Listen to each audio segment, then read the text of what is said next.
Praise the lord. నేటి వాగ్దానము: యెహోవా నామమునకు తగిన మహిమ ఆయనకు చెల్లించుడి. కీర్తనల గ్రంథము 96వ అధ్యాయము 8వ వచనము. యెహోవా మహోన్నతుడు, భయంకరుడు, ఆయన సర్వభూమికి మహారాజై ఉన్నాడు. నీ నామము వల్లనే మా మీదికి లేచి వారిని మేము త్రొక్కివేయుదుము. నీ నామమును బట్టి మేము నిత్యము కృతజ్ఞతాస్తుతులు చెల్లించుచున్నాము అని కోరహు కుమారులు మహోన్నతుడైన దేవుని కీర్తిస్తున్నారు. కొందరు ఈ లోకంలో తాము కలిగి ఉన్న వాటి యందు అతిశయించేవారుగా ఉంటారు.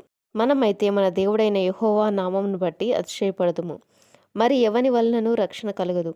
ఈ నామముననే మనం రక్షణ పొందవలను గాని ఆకాశం క్రింద మనుషులలో ఇవ్వబడిన మరి ఏ నామమున రక్షణ పొందలేము. యేసు ప్రభు నామంలోనే మనకు రక్షణ లభించింది కనుక ఇంత గొప్ప రక్షణను బట్టి దేవునికి మహిమా ప్రభావములు ప్రతినిత్యము చెల్లించాలి.